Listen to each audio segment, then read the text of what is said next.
They called him Old Joe behind his back, the quiet janitor who mopped Jefferson High's hallways before dawn. When he mentioned serving in Vietnam, teachers rolled their eyes and whispered about stolen valor. But when an armed intruder breached the school's security, those same teachers discovered that Joe Martinez wasn't just any janitor. He was Staff Sergeant Joseph Martinez, Bronze Star recipient, and 47 years of combat training were about to save lives in ways no one expected. Welcome to One Human, One Story. Before we continue with this powerful story of hidden skills and unexpected heroism, have you ever encountered someone who worked silently but actually had extraordinary abilities? Let us know in the comments. And if you believe stories like this need to be heard, hit that subscribe button and help us honor those who were never meant to be forgotten. Have you ever come across such hidden human treasures? Please share your thoughts in the comments. We would be delighted to see your comments. The fluorescent lights hummed their familiar tune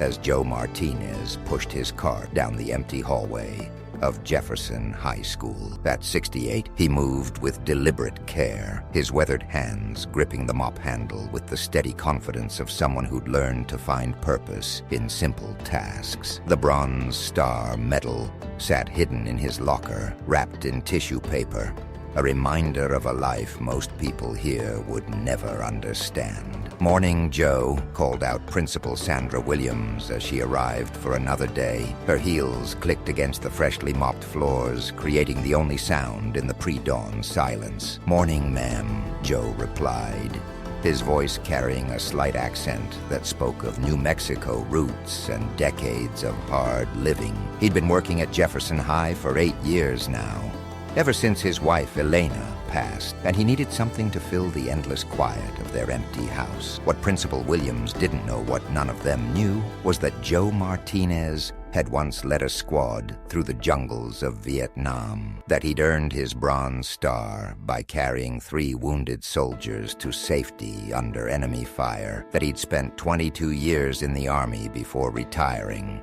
with honors most people only read about in history books. The teachers started arriving around 7, their coffee cups steaming as they prepared for another day of educating America's youth. Joe had learned to read their moods over the years. Miss Rodriguez's stressed shuffle when budget meetings loomed, Mr. Thompson's excited bounce when his football team was winning, Mrs. Chen's measured steps that spoke of 30 years' experience handling teenage drama. "Joe, could you make sure to clean that corner thoroughly today?" asked Mrs. Patterson, the history teacher, pointing to a spot near her classroom. "The parents are visiting this afternoon."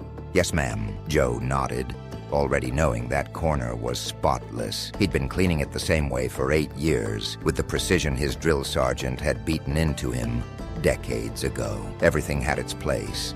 Every task had its standard. Every detail mattered. It was during his lunch break in the small janitor's office that the conversation turned, as it sometimes did, to his past. 3 teachers had gathered in the hallway outside his door, their voices carrying through the thin walls. "I heard Joe telling some student he was in Vietnam," Mrs. Patterson was saying, her voice carrying a note of skepticism. "Claims he was in the Army for over 20 years. Mr. Davidson, the young social studies teacher fresh out of college, laughed softly. "Come on, Sarah, look at him. If he was some decorated war hero, what's he doing mopping floors at a high school?" "Exactly," Mrs. Patterson agreed. "I've seen this before. These old guys, they get lonely, start embellishing their past. Next thing you know, he'll be claiming he won the Medal of Honor." Joe's hands stilled on his sandwich. "Elena used to pack his lunch every day when she was alive. 2 peanut butter sandwiches, an apple, and a thermos of coffee, strong enough to wake the dead. Now he made them himself the same way, because some routines were too precious to change. My grandfather was in Vietnam," offered Ms. Rodriguez, real combat veteran, Purple Heart, Silver Star, the works. He never talked about it, not once. These guys who can't stop talking about their service usually means they weren't really there. The words hit Joe like shrapnel. He'd heard it before, the whispers, the doubt. In 8 years at Jefferson High, he'd never once brought up his service unprompted, but sometimes, when a student asked about the small pin on his keychain, or when they were studying the Vietnam War, in history class, he'd share a memory or two, nothing dramatic, Nothing self-aggrandizing. Just a quiet acknowledgement that he'd been there, that history wasn't just words in a textbook. Joe finished his lunch in silence, wrapped up the apple core Elena would have made him eat anyway, and returned to his cart. The Bronze Star waited in his locker, wrapped in tissue paper next to a faded photograph of his squad. He'd stopped wearing the medal years ago, tired of the questions, the disbelief, the assumption that someone who pushed a mop couldn't have once led men into battle. The afternoon brought its usual rhythm. Students rushing between classes, lockers slamming, the controlled chaos of 800 teenagers trying to navigate adolescence. Joe moved through it all like a ghost, invisible to most, just another piece of the school's infrastructure. That's when the first shots rang out. Joe was in the East Wing, near the science labs, when the sound of gunfire echoed through the hallways. Not firecrackers, not a backfiring car. 3 decades in the Army had trained his ears to recognize the specific crack of rifle fire. His body reacted before his mind caught up. Muscles that remembered how to move under fire taking over. The school's lockdown alarm began blaring, its shrill tone mixing with screams and the thunder of running feet. Joe dropped his mop and moved toward the sound, not away from it. Every instinct honed in the jungles of Southeast Asia told him to find the threat, assess the situation, protect the innocent. Through the window of Mrs. Chen's classroom, he could see students huddled in the corner, their faces masks of terror. The teacher was trying to barricade the door with desks, her hands shaking as she fumbled with her cell phone. Down the hall, more shots. Closer now. Joe's radio crackled. The janitors used simple walkie-talkies to coordinate maintenance issues, but now Principal Williams's voice came through, tight with panic. All staff, we have an active shooter situation. Law enforcement is en route. Follow lockdown procedures. Through the chaos, Joe could hear it, the methodical footsteps of someone moving with purpose, the occasional shout of, "Where are you?" in a voice twisted by rage and something deeper, something broken. The gunman was working his way through the school systematically, and Joe could read the pattern like a tactical manual. 47 years of training kicked in. Joe moved with surprising speed for his age, his limp, a souvenir from a Viet Cong booby trap, barely slowing him down. He needed to get to his locker, but more importantly, he needed to understand the threat. The East Wing was now eerily quiet, except for the distant sound of sirens. Joe used his master key to slip into empty classrooms, moving from window to window, tracking the gunman's progress. Through years of military training, he knew that information was ammunition, that knowing your enemy's position was the difference between victory and defeat. From the third-floor window, he saw the police cars arriving, officers taking positions behind vehicles. But Joe knew what they didn't. Schools were mazes, full of blind corners and multiple escape routes. The gunman had the advantage of familiarity and desperation. That's when he heard it, a young voice, crying, coming from the supply closet near the gymnasium. Joe found Amy Chen, a sophomore whose mother taught English here, crammed into the small space among cleaning supplies. The girl was hyperventilating, her eyes wide with terror. "Amy," Joe whispered, his voice carrying the calm authority he'd once used to steady young soldiers under fire. "I need you to listen to me very carefully. Are you hurt?" She shook her head, tears streaming down her face. "I was in the bathroom when it started. I heard the shots, and I ran. Mr. Martinez, is my mom okay?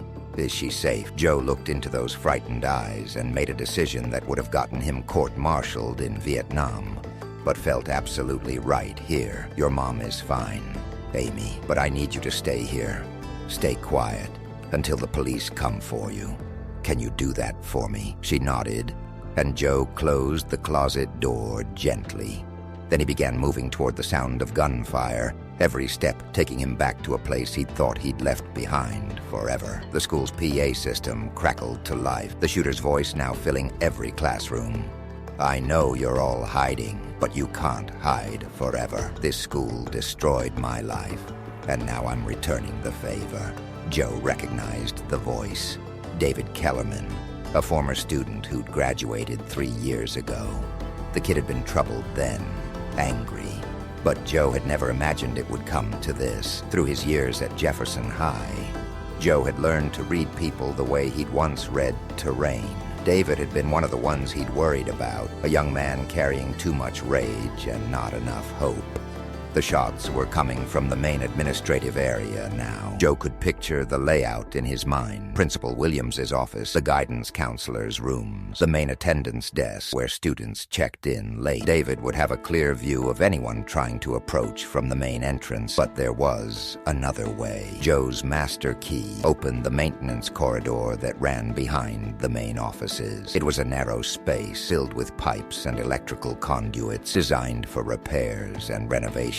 But Joe had spent enough time in tight spaces under enemy fire to know how to move silently through cramped quarters. As he crawled through the corridor, he could hear David's voice more clearly now, alternating between rage and something that sounded almost like tears. "They said I was nothing, said I'd never amount to anything. Well, look at me now." Through a ventilation grate, Joe could see into Principal Williams's office. David stood near the window, his rifle pointed down the hallway, waiting for targets. He was young, maybe 21, wearing a black t-shirt and military-style pants that suggested he'd been planning this for a while. More importantly, Joe could see that David was alone. No accomplices, no backup plan beyond causing as much damage as possible before the police stopped him. It was the psychology of a desperate person, not a trained killer, and that gave Joe options. Joe had killed men in Vietnam, not proudly, not eagerly, but when necessary to protect his squad and complete the mission. But David wasn't the enemy.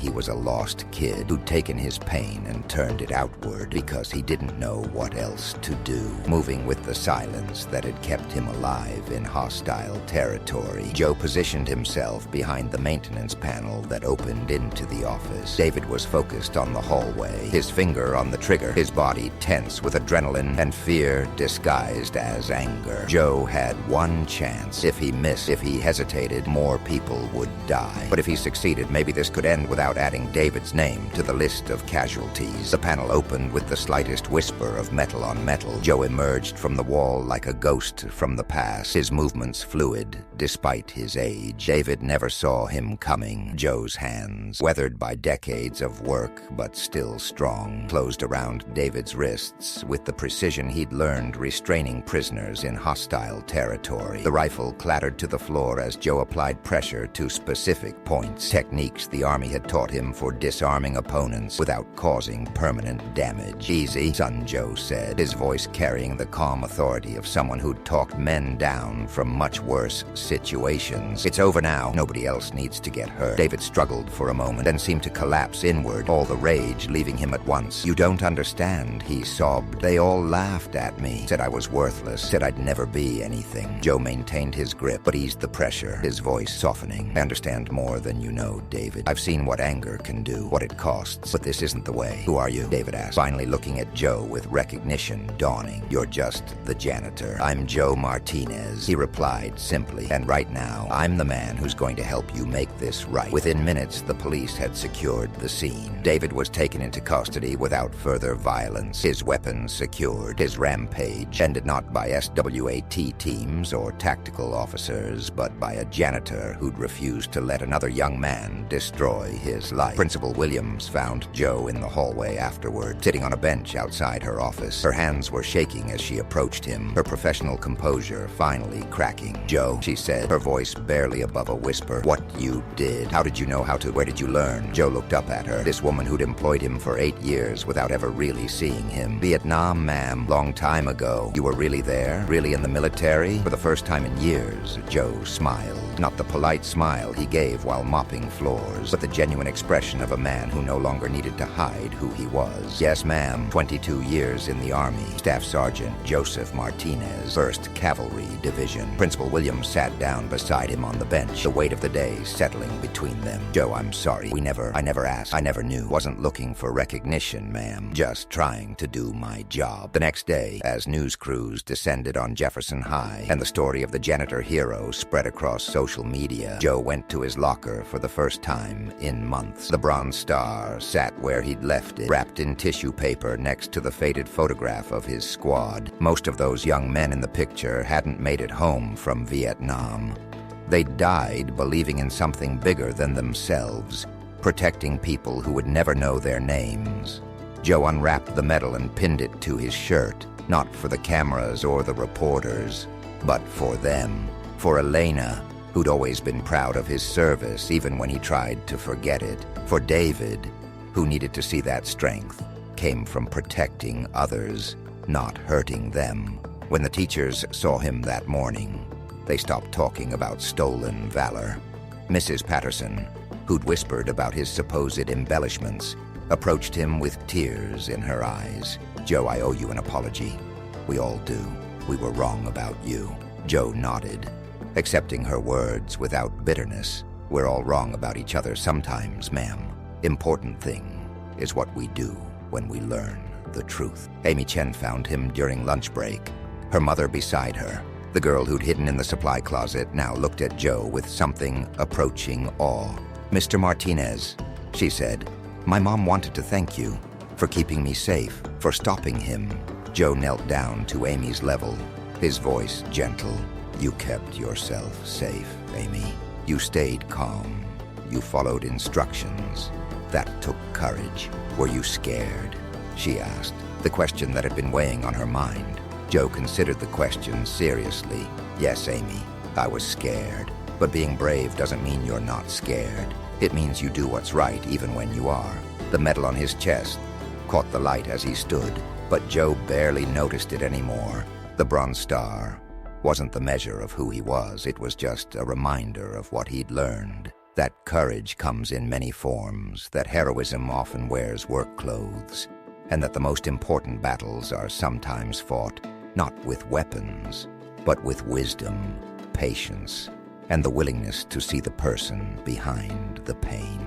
Later that week, Joe received a call from the local Veterans Affairs office. They'd seen the news coverage and wanted to make sure he was receiving all the benefits he was entitled to. For the first time in decades, Joe found himself talking openly about his service, sharing stories not to impress anyone, but to help other veterans who'd lost their way. David Kellerman was facing serious charges, but Joe visited him in jail. Not to forgive, that wasn't his place, but to listen. Sometimes, Joe had learned, the most powerful thing you could do for a person was simply acknowledge their pain without excusing their actions. "Why?" David asked during one visit. "Why did you stop me instead of, you could have?" "Because you're not the enemy," Joe replied. "You're a young man who made terrible choices because he was hurting. There's a difference." The school district offered Joe a promotion head of security, better pay, a title that matched his real qualifications. But Joe turned it down. He liked his job, liked the quiet routine of maintaining something important. Besides, he'd learned that titles didn't make the man, actions did. Amy Chen started visiting Joe during his lunch breaks, bringing her homework to the janitor's office. She decided she wanted to study psychology to help people like David before they reached the breaking point. Joe would listen to her practice her presentations, offering the same careful attention he'd once given to intelligence reports. "Mr. Martinez," she asked one day, "do you ever wish you'd done something different? With your life, I mean?" Joe considered the question while cleaning his glasses, a habit Elena had always teased him about. "Amy, I spent 22 years in the Army, protecting people I'd never meet. Then I spent 20 years married to the best woman in New Mexico, learning what it meant to build something instead of just defending it. Now I spend my days here, taking care of a place where young people like you learn to change the world. He put his glasses back on and smiled. I can't think of a better way to spend a life. The Bronze Star stayed pinned to his shirt. Not every day, but often enough that students began asking about it. Joe would tell them stories, not about the firefights or the fear, but about the men he'd served with, the lessons he'd learned, the difference between being a hero and simply doing what needed to be done. Mrs. Patterson, the history teacher who'd once doubted his service, asked him to speak to her classes about Vietnam. Joe agreed, but not to talk about battles or strategy. Instead, he talked about coming home, about the difficulty of transitioning from soldier to civilian, about the importance of community and understanding. War teaches you about courage, he told her students, but peace teaches you about wisdom. Both are necessary. The hallways of Jefferson High still echoed with Joe's footsteps every morning. His cart still squeaked slightly on the turn near the gymnasium, and the floors still gleamed under his careful attention. But something had changed. The teachers who passed him in the halls now saw more than just the janitor. They saw Joe Martinez, a man whose quiet strength had saved lives and whose humble service continued to shape young minds. On the anniversary of the shooting, the school held a memorial service not for casualties, because Joe's actions had prevented any, but for the reminder that heroism comes in many forms. David Kellerman, serving his sentence in a minimum security facility, sent a letter that was read aloud. In it, he apologized for his actions and thanked the man who'd stopped him from becoming a monster. Joe sat in the back of the auditorium, his Bronze Star pin catching the stage lights. When Principal Williams called him forward to speak, he walked to the podium with the same measured steps he'd used to approach David's rifle a year before. "I'm not here to talk about being a hero," he began, his voice carrying clearly to every corner of the room. "I'm here to talk about seeing each other clearly. For 8 years, I walked these halls, and most of you saw just a janitor. That was partly my fault. I didn't think my past mattered to my present." He paused, looking out at the sea of faces, students, teachers, parents, community members who'd come to remember a day that could have been much worse. "But what happened here taught me something important. We all have stories. We all have pain. And we all have strength." The young man who came here with a rifle, he had a story too. It doesn't excuse what he did, but understanding it might help us prevent it from happening again. Joe's voice carried the authority of experience, but also the gentleness of someone who'd learned that strength and compassion weren't opposites. They were partners. "I earned this medal in Vietnam for carrying wounded soldiers to safety. But the most important thing I've ever done happened right here, in these halls, when I helped a broken young man find a different path. You don't need a medal for that. You just need to see each other as human beings worthy of respect and second chances."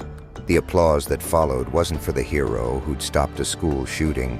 It was for the man who'd reminded them all that heroism wasn't about the size of the stage, but about the willingness to step onto it when others needed you most.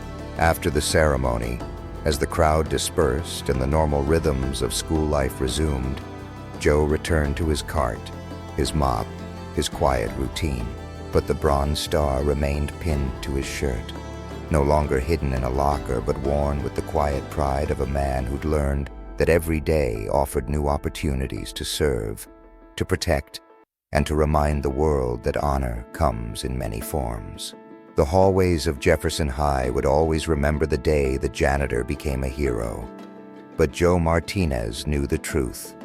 He'd been a hero all along. They just hadn't been looking hard enough to see him. Sometimes the most important stories are written not in headlines or history books, but in the quiet moments between ordinary people doing extraordinary things.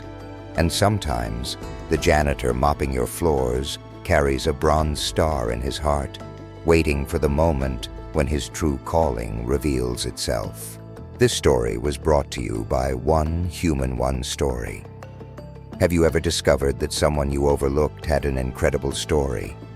Tell us about them in the comments. And if you believe stories like this deserve to be heard, subscribe to our channel